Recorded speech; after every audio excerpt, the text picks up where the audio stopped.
بسم اللہ الرحمن الرحیم۔ السلام علیکم ورحمۃ اللہ وبرکاتہ۔ رمضان کا دوسرا عشرہ ختم ہونے سے پہلے پہلے روٹی کا صدقہ اس طرح دے دو، دوسرا عشرہ ختم ہونے سے پہلے پہلے تمہاری رزق کی تنگی ختم ہو جائے گی۔ آج میں آپ کو رزق اور دولت کے حوالے سے ایک طاقتور اور مجرب عمل بتانے جا رہا ہوں، اس لیے اگر آپ رزق دولت کے حوالے سے پریشان رہتے ہیں، آپ کے گھر میں رزق نہیں آتا، دولت نہیں آتی، پیسے کی بہت کمی ہے، بے برکتی چھائی ہوئی ہے، بنتے بنتے کام بگڑ جاتے ہیں، سونے میں ہاتھ ڈالتے ہیں وہ مٹی بن جاتا ہے، لیکن پھر بھی آپ دولت مند بننا چاہتے ہیں اور آپ کی خواہش ہے کہ آپ بہت ہی جلد دولت مند بن جائیں، تو محترم میرے بھائیوں اور میری بہنوں، رمضان المبارک کا دوسرا عشرہ ختم ہونے والا ہے۔ اب جو عمل میں آپ کو بتانے جا رہا ہوں، آپ نے رمضان المبارک کا دوسرا عشرہ ختم ہونے سے پہلے پہلے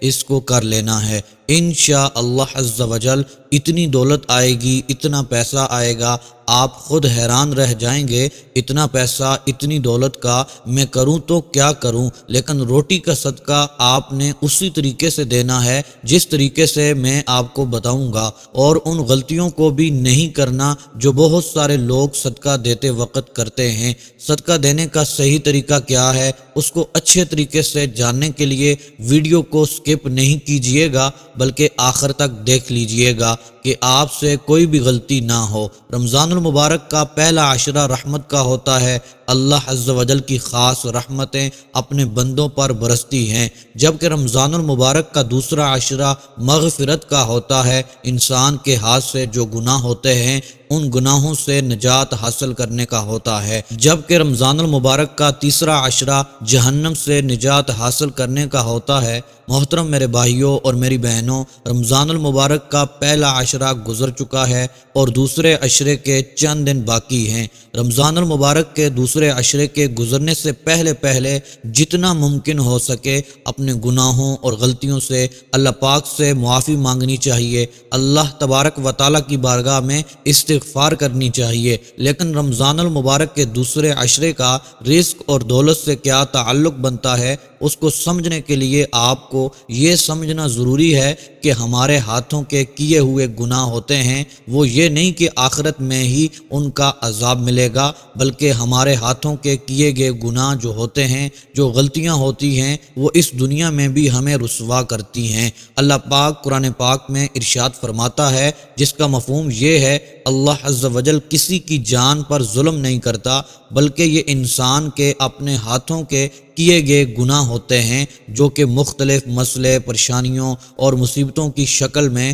اس کے آگے آ رہے ہوتے ہیں، یعنی وہ گناہ جو انسان خود کرتا ہے۔ پھر انسان رونے لگتا ہے، گڑ گڑانے لگتا ہے اور اپنا سر پیٹنے لگتا ہے کہ مجھے کن غلطیوں کی سزا مل رہی ہے، میری تو قسمت ہی بری ہے۔ محترم میرے بھائیوں اور میری بہنوں، قسمت بری نہیں ہوتی، انسان کے کرم برے ہوتے ہیں۔ بابا فرید گنج شکر رحمۃ اللہ علیہ اللہ تبارک و تعالیٰ کے نیک بندے اور بہت بڑے بزرگ گزرے ہیں۔ بابا فرید رحمۃ اللہ علیہ کے پاس یہ خاصیت موجود تھی، آپ کسی کی بھی پریشانی دیکھ کر اس کی قسمت پڑھ سکتے تھے کہ اس کی قسمت میں کتنی دولت ہے، کتنا پیسہ ہے۔ بابا فرید رحمۃ اللہ علیہ کا کہنا تھا کہ میرے پاس بہت سے ایسے لوگ آتے ہیں جو رزق کے حوالے سے پریشان ہوتے ہیں، دولت کے حوالے سے پریشان ہوتے ہیں۔ ان کا کہنا ہوتا ہے کہ ہمارے گھر میں دولت اور پیسہ نہیں آتے، ایسا لگتا ہے کہ غربت ہمارے گھر میں ڈیرے ڈال کر بیٹھ چکی ہے، بے برکتی چھائی ہوئی ہے،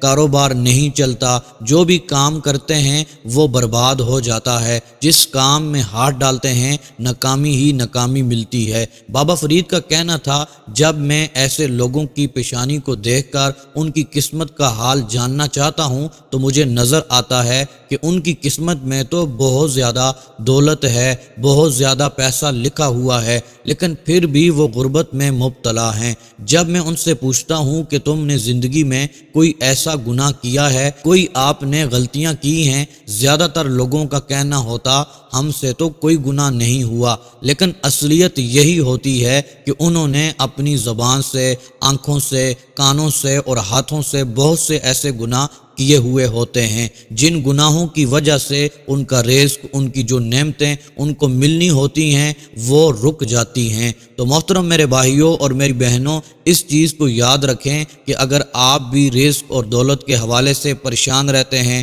آپ کا کاروبار نہیں چل رہا یا آپ کو کہیں سے بھی پیسے نہیں مل رہے، مفلسی آپ کا مقدر بن چکی ہے، تو اس کی سب سے بڑی وجہ یہ ہے کہ آپ کے ہاتھوں کے کیے گئے گناہ۔ اور آج کل رمضان المبارک کا دوسرا عشرہ جا رہا ہے، یہ وہ عشرہ ہے جس میں انسان اپنے گناہوں کی اگر اللہ تبارک و تعالی سے معافی مانگتا ہے تو اللہ تبارک و تعالی اس کے گناہوں کو بخش دیتا ہے۔ اس لیے محترم میرے بھائیوں اور میری بہنوں، جتنا ممکن ہو سکے اللہ تبارک و تعالی سے اپنے گناہوں کی معافی مانگیں۔ بہت سے لوگوں کی یہ شکایت ہوتی ہے، ہم دعائیں کر کر کے تھک چکے ہیں لیکن آج تک ہماری کوئی بھی دعا قبول نہیں ہوئی۔ اس چیز کو بھی یاد رکھیں، ہم مسلمان ہیں، ہم جو بھی دعا کرتے ہیں اللہ تبارک و تعالی ہماری دعا کو سنتا ہے اور قبول فرماتا ہے۔ وہ الگ بات ہے کچھ دعائیں جلدی قبول ہو جاتی ہیں اور کچھ دعائیں بعد میں قبول ہوتی ہیں،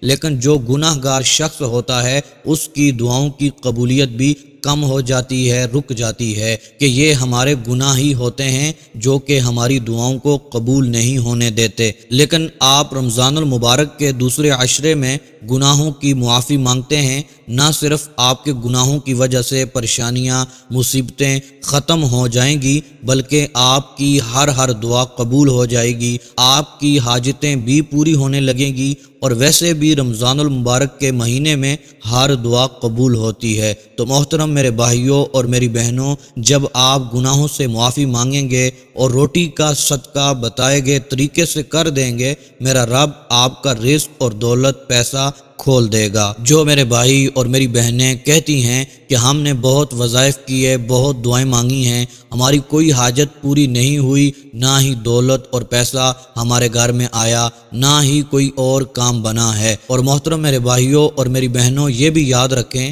جو صدقے کا عمل ہوتا ہے وہ دوسرے وظائف سے زیادہ طاقتور ہوتا ہے۔ صدقہ بلاؤں، پریشانیوں، مصیبتوں کو ٹال دیتا ہے، رزق کو بڑھا دیتا ہے، عمر میں اضافہ کر دیتا ہے۔ تو محترم میرے بھائیوں اور میری بہنوں، آپ نے اللہ عز و جل پر توکل کرتے ہوئے، اللہ عز و جل کی رضا کے لیے اللہ عز و جل پر پورا بھروسہ رکھتے ہوئے آج کا یہ عمل کر لینا ہے، صدقہ ایک روٹی کا کر لینا ہے۔ پھر دیکھیے گا میرا رب آپ کی حاجتوں کو پورا فرما دے گا، آپ کی دعاؤں کو قبول فرما لے گا انشاءاللہ عز و جل۔ اس عمل کی برکت سے آپ مالا مال ہو جائیں گے۔ محترم میرے بھائیوں اور میری بہنوں، آپ نے روٹی کا صدقہ کیسے کرنا ہے وہ توجہ سے نوٹ فرما لیں۔ محترم دوستو، گھر میں روٹیاں تو بنتی رہتی ہیں، صبح و سحری کے وقت بھی روٹیاں بنتی ہیں اور افطاری کے وقت بھی روٹیاں بنتی ہیں۔ تو محترم دوستو، ایک تازہ روٹی لے لیں، آپ نے محترم دوستو اس روٹی کو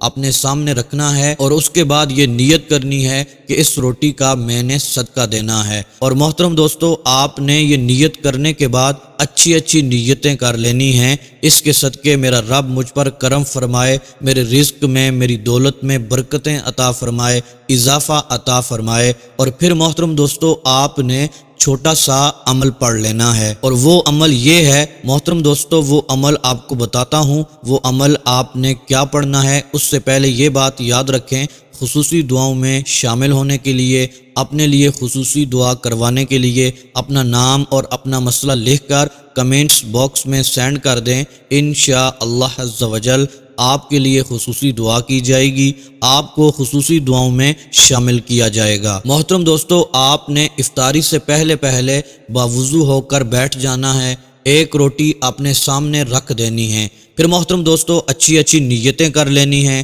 اس کے بعد محترم دوستو، آپ نے یہ چھوٹا سا عمل پڑھنا ہے۔ سب سے پہلے بسم اللہ الرحمن الرحیم پڑھ لیں، اس کے بعد محترم دوستو آپ نے 33 بار سورہ کوثر کو پڑھنا ہے، پھر محترم دوستو آپ نے 33 بار استغفر اللہ استغفر اللہ استغفر اللہ پڑھ لینا ہے۔ اس کے بعد 33 بار یہ اللہ تبارک و تعالیٰ کے 4 اسماء مبارکہ ہیں، یا اللہ، یا رحمان، یا رحیم، یا رزاق۔ ان کو 33 بار پڑھ لینا ہے۔ پھر محترم دوستو 33 بار ان کلمات کو پڑھنا ہے، لا حول ولا قوت الا باللہ۔ محترم دوستو یہ عمل کرنے سے پہلے اور یہ عمل کرنے کے بعد آپ نے 3 مرتبہ درود ابراہیمی ضرور پڑھ لینا ہے۔ جب درود ابراہیمی آخر میں 3 بار پڑھ لیں، اس کے بعد محترم دوستو آپ نے دونوں ہاتھوں کو اٹھا کر اپنے لیے دعا کرنی ہے، اپنے رزق کے لیے دعا کرنی ہے، محترم دوستو اپنے گھر میں خیر و برکت کے لیے دعا کرنی ہے، اپنی دولت کے لیے، اپنے پیسوں کے لیے، ذاتی گھر کے لیے۔ محترم دوستو جو آپ نے نیت کی تھی اس کے لیے آپ نے گڑ گڑا کر اپنے گناہوں کی معافی مانگتے ہوئے اللہ عز و جل کی بارگاہ میں رو رو کر آپ نے دعا مانگنی ہے، اس رب سے حاجتوں کا سوال کرنا ہے، اپنی دلی خواہشات کے لیے دعا کرنی ہے، اپنے مقاصد کے لیے دعا کرنی ہے، اپنی مرادوں کے لیے دعا کرنی ہے۔ محترم دوستو آپ یہ عمل پڑھ کر جس مقصد کے لیے، جس حاجت کے لیے دعا کریں گے، اللہ تبارک و تعالی آپ کو کامیابی عطا فرمائے گا، اللہ تبارک و تعالی آپ کی دعاؤں کو قبول فرمائے گا۔ یہ صدقے کا عمل ایسا مجرب عمل ہے، ایسا طاقتور عمل ہے، آج تک جس نے بھی کیا، رمضان المبارک کا دوسرا عشرہ ختم ہونے سے پہلے پہلے اللہ تبارک و تعالی نے رزق کے، دولت کے خزانے اس کے لیے کھول دیے، وہ شخص دولت مند بن گیا۔ محترم دوستو میرے بھائیوں اور میری بہنوں، دعا کرنے کے بعد آپ نے اس روٹی کو اٹھانا ہے، ساتھ تھوڑا سا سالن ڈال لیں، محترم دوستو کسی غریب کو کھلا دیں، اپنے محلے میں اپنے پڑوسیوں کو جہاں دیکھیں غریب ہیں، محترم دوستو جو تنگ دست ہے، حقدار ہے، اس کو آپ کھلا دیں، یا پھر محترم دوستو چھوٹے چھوٹے بچوں کو کھلا دیں۔ محترم دوستو یہ یاد رکھیے گا صدقہ آپ نے اسی کو دینا ہے جو حقدار ہوگا۔ اور محترم دوستو میرے بھائیوں اور میری بہنوں، آپ یقین مانیں یہ عمل کرنے کی دیر ہوگی، اور محترم میرے بھائیوں اور میری بہنوں یہ عمل پڑھ کر صدقہ دینے کی دیر ہوگی، میرا رب آپ پر رحمتوں اور برکتوں کا نزول فرمائے گا، انشاءاللہ عز و جل آپ رزق اور دولت سے مالا مال ہو جائیں گے، انشاءاللہ عز و جل آپ کی دعائیں قبول ہو جائیں گی۔